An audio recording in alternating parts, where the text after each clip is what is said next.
من أماكن غريبة إلى أماكن خطيرة جداً. They're definitely following me. اليوم راح نشوف مشاهير زاروا أغرب وأخطر الأماكن اللي حصلوها على خرائط جوجل. ما تنسوا اللايك والاشتراك لأنه نسبة كبيرة جداً من مشاهدين الفيديوهات غير مشتركين بالقناة للأسف.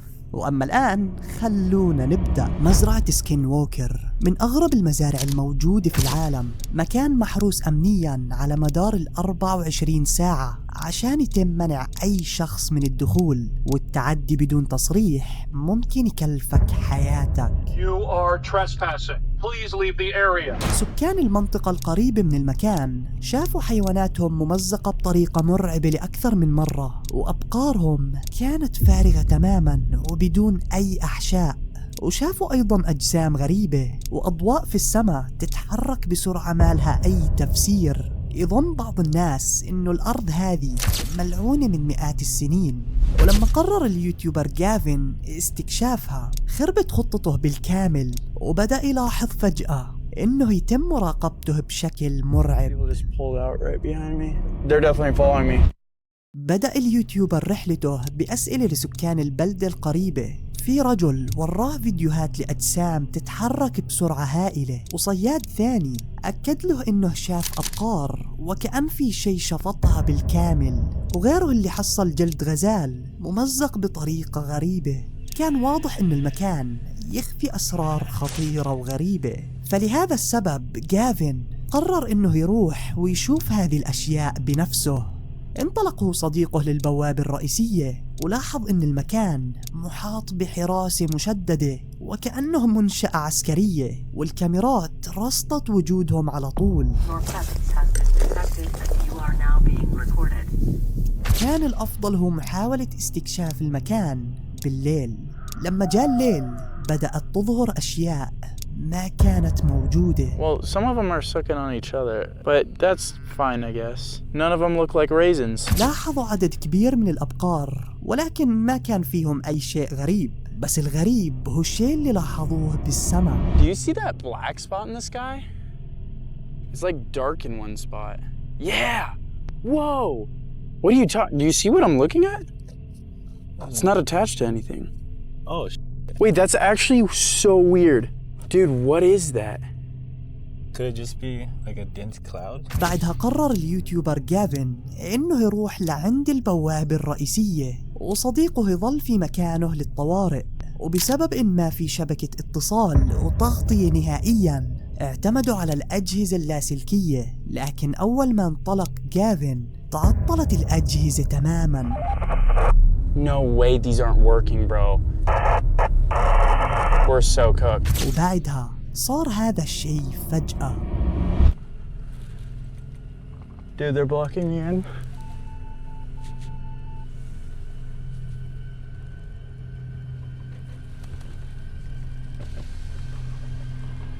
Yo, what's up?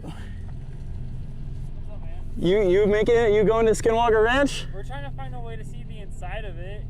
Dude, I'm not gonna lie. You guys freak me the out. I'm sorry. Dude, I'm like shaking right now, dude. اتضح انهم مجرد مستكشفين مثله، وبعد ما كان يحسب انه يتم مطاردته. I'm sorry. Holy shit, I was like, they're following me. بس الأسوأ انه فعلا كان مراقب طول الوقت، لأن في هذه اللحظة جاء حارس الأمن الخاص بالمزرعة وصدم حياتهم. What's up? What you guys doing?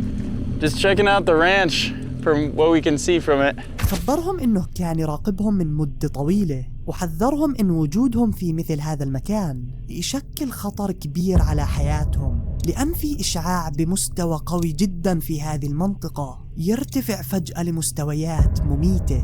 فلهذا السبب يمنع تواجد أي إنسان في المنطقة. وخبرهم أيضا أن وجودهم يأثر على استخراج المعلومات وصحة البيانات بشكل سلبي. ما وضح أكثر بخصوص هذا الشيء. وبعدها Are you filming right now? Yeah, is that fun? You can't film without my permission, Okay, my bad. especially on private property. Yeah, I thought this road was public. أمرهم بالخروج من هذا المكان فوراً. تصريح الحارس كان يدل بشكل واضح على إن في فعلاً شيء غريب يصير في هذه المزرعة السرية، تماماً مثل هذا المبنى. هذا هو مقر الساينتولوجي اللي داخله ما يسمى في أخطر ديانة بالعالم. واليوم اليوتيوبر ماث قرر إنه يدخل هذا المكان الخطير ويكشف أسراره بالكامل بعد ما عرف إنه أحد أقاربه انضم لهذه المنظمة واختفى تماما بدون أي أثر. من أول لحظة وصل فيها للمكان لاحظ عدد كبير من الحراس وكاميرات مراقبة منتشرة في كل زاوية، وكأن المكان محصن بشكل كبير. لكن الأغرب بدأ من لحظة دخوله للمكان. Excellent. Okay. All right, you guys fill out this card right here. What's the introductory one first? طلبوا منه تعبئة استمارة طويلة تحتوي على كل معلوماته الشخصية وتفاصيل دقيقة جدا عن حياته. أخذوه جولة بالمكان وعرضوا عليه فيلم غريب وغير مفهوم، وبعدها بكل بساطة طلبوا منه الخروج من المكان. على الأغلب إنهم كشفوه وهو يصور، فلهذا السبب كان كل شيء يبان بشكل طبيعي. بعد ما خرج من المكان قرر إنه يسافر ويزور مقرات ثانية تابعة لنفس المنظمة ويشوف إذا الوضع مختلف أو لا. ولكن اللي اكتشفه هناك كان أخطر من المتوقع بكثير. المباني كانت مغلقة بشكل كامل وكأنها معزولة عن كل شيء بالخارج. ومع اقترابه من المكان أكثر بدأ يلاحظ إنه يتم مراقبته بشكل غريب. ظل يحاول أكثر من مرة للدخول للمكان لحتى تمكن في النهاية من الدخول أخيراً، ولكن داخل هذا المبنى كانت الأمور مختلفة تماماً. This is just an info center. Put a camera on your phone? My phone? My pen? On your pen? كان للأسف اكتشفوا إنه جالس يصور للمرة الثانية، وبعدها تم طرده من المكان فوراً وتم التعميم عليه في كل منظماتهم السرية. وكل هذا بسبب إنه قرر كشف حقيقة هذا المكان الغريب. بس اليوتيوبر جوش حصل مكان أغرب على خرائط جوجل ماب، وكالعادة قرر يروح ويستكشف هذا المكان على أرض الواقع. All along these rocks are carvings. Oh my goodness, there's so many of them. Look at this. And these are clearly camels. You got people riding horses or camels.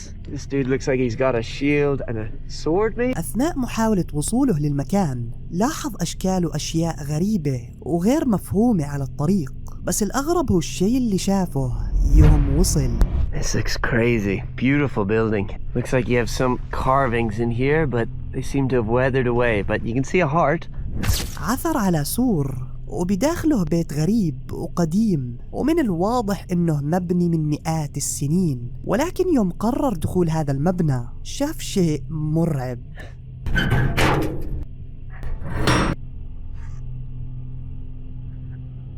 Oh wow.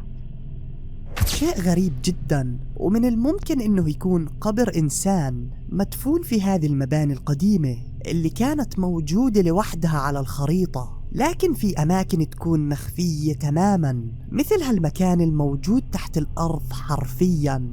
هذا اليوتيوبر قرر إنه يجازف وينزل تحت الأرض أو للعالم السفلي لمدينة لاس فيغاس. Don't shoot. We don't mean any harm. هذا المكان يعيش فيه كثير من الناس اللي ما عندها بطاقة أو هوية رسمية تثبت وجودهم في الدولة، وإذا شافتهم الشرطة ممكن يتم اعتقالهم على طول. المكان كان أكبر بكثير من المتوقع، وكأنه متاهة كبيرة صعب جدا الخروج منها، وخصوصا في أيام الشتاء اللي ممكن بأقل من نص ساعة يغرق هالمكان بالكامل بسبب الفيضانات وتختفي معاه أعداد كبيرة من الناس. مثل هذا المكان اللي تختفي فيه السفن والطائرات، مثلث برمودا، المنطقة اللي يقال إنه تختفي فيها السفن والطائرات بدون سبب.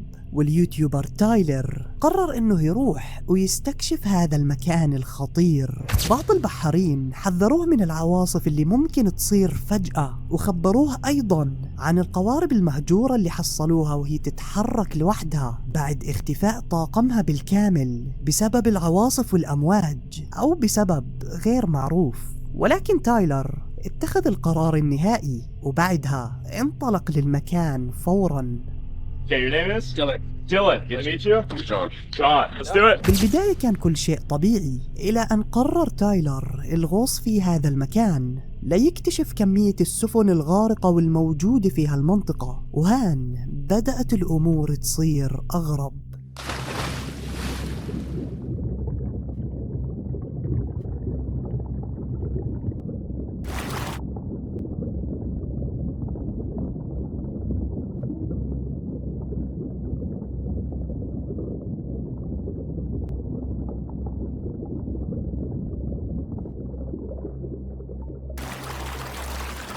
Got water in my eyes.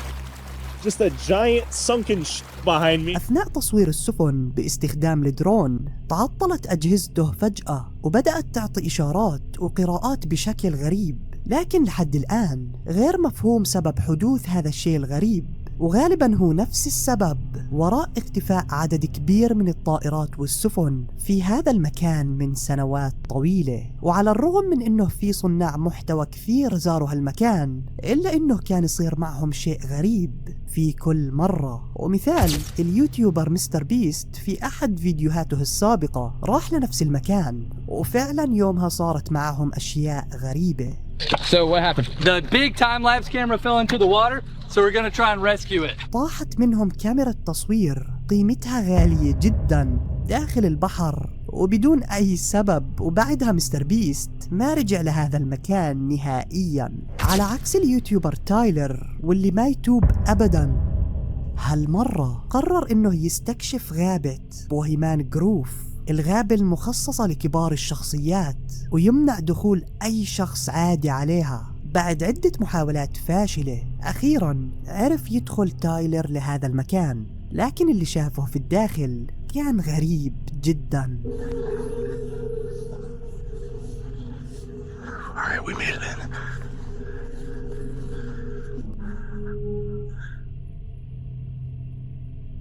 حصل عدد كبير من المقاعد ومسرح، وكأنه المكان مخصص لحدث معين، ويقال إنه هذا الموقع يجتمع فيه أشخاص من أعلى وأشهر وأهم الناس بالعالم في كل سنة لتقديم طقوس غريبة. واللي زاد الجدل أكثر بين الناس هو انتشار فيديو في نفس هذه الغابة يظهر أشخاص وكأنهم يقدموا قرابين، والبعض فسر إنه هذا الشيء كان عبارة عن إنسان. لكن أثناء تصويره للأسف رجال الأمن لاحظوا وجوده واضطر إنه يهرب بسرعة قبل لا يتم القبض عليه. ولحد الآن ما حد يعرف الحقيقة الكاملة عن اللي يصير داخل هذه الغابة الخطيرة. ومن بين أخطر الأماكن اللي ممكن تسمع عنها يجي هذا اليوتيوبر اللي قرر إنه يستكشف سجن لينكولن هايتس المهجور من 20 سنة. لكن الغريب إنه رغم هذا الشيء ما زال عليه رقابة خارجية مشددة، وكأن في داخله شيء ما حد لازم يعرفه. أول ما دخلوا المكان بدأوا باستكشاف الزنازين وغرف الاعتقال واحدة ورا الثانية لحد ما وصلوا إلى قاعة مخصصة لملاكمة السجناء. Oh, this is the boxing ring. Look, there's headgear. واللي يقال إنه كان فيها مدرب ملاكمة توفى بطريقة غريبة جدا، وكانت هالحادثة هي نقطة التحول اللي غيرت حال السجن بالكامل. بعد هالحادثة تم إغلاق السجن وتم هجره تماما، لكن اللي صار بعدها رفع مستوى الرعب بشكل مفاجئ. أحد أصدقائه قرر استخدام جهاز استشعار للحركة. That we're not alone. Bro, these lights are... I've never seen the lights so active before. I've never seen this either. I'm telling you now. الجهاز بدأ يشتغل رغم إنه ما كان في أي شخص حولهم، وبعدها هربوا من المكان فوراً قبل ما يصير لهم شيء خطير أو يتم القبض عليهم. ما تنسوا اللايك والاشتراك في القناة، وهذه فيديوهات ثانية متأكد إنها راح تعجبكم.